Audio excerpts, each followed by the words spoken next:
Wondering how to make easy homemade guava jam? Then this guava jam recipe with step-by-step instructions will help you. Make that guava jam, use it on your bread or crackers, even in your pastries. So let's get started. Here I have some guava, and once your guava is brown like this, guys, do not throw it away, all right? They still have a lot of uses. Wash them thoroughly, then remove the tops and bottoms of them, cut them into halves, then cut them into another halves, and place them into a pot over medium heat with water.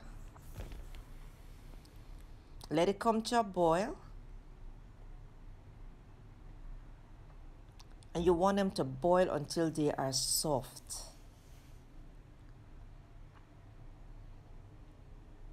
This only takes about 10 minutes to boil, and they're all good. And you need ripe guavas to do this, all right? You can also add some spice and clove and bay leaves into here while it is boiling. And as it boils, you can see the guava skin and the pulp inside starts to change to a pale color.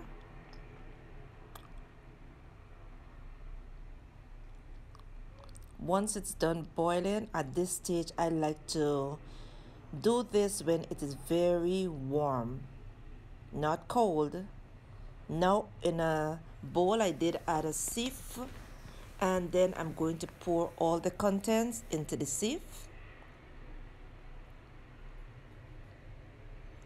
And I'm going to mash the guava, let the pulp go right through the sieve. Now I'm going to switch from the wooden spoon to a metal spoon, just so I can use the back of the metal spoon to press this pulp through the sieve.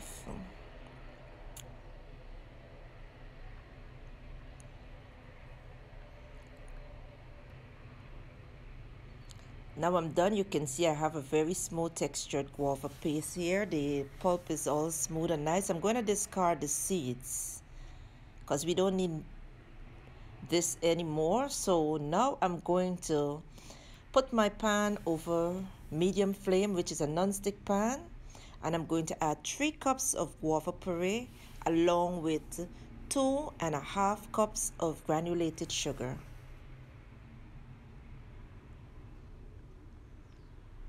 And you want to bring this mixture to a boil and stir well.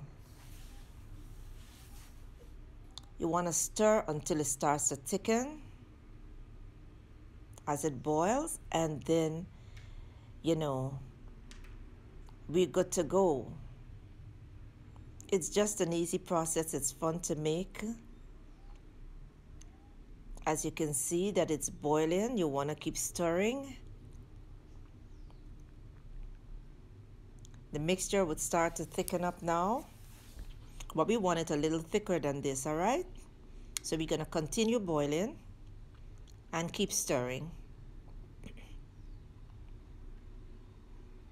As you can see, the color starts to change, but I think I want a little vibrant color, a more vibrant color, a little darker color. So at this stage, I'm going to add 2 drops of red food coloring, which is optional. Only 2 drops. Then keep stirring again.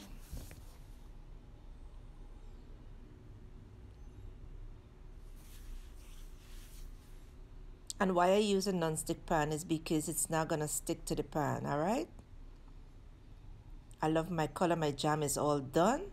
Now I have my mason jar in a container with ice cold water, and I'm going to pour the mixture into the mason jar. I'm doing this so that the jam can cool faster and that my mason jar would not crack. So I did end up with 1.25 mason jars of guava jam. And it's this simple, guys. Now you can use it as a spread on your bread. You can use it in your crackers. You can also make a pastry filling with this jam. Once it's all cool and nice, store in an airtight container. You can store in your refrigerator, on your countertop, in your pantry. Yes, you can make a gift. Look at how smooth our guava jam is.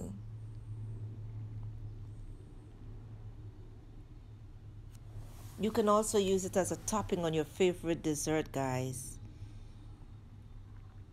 No preservatives added. Look at this.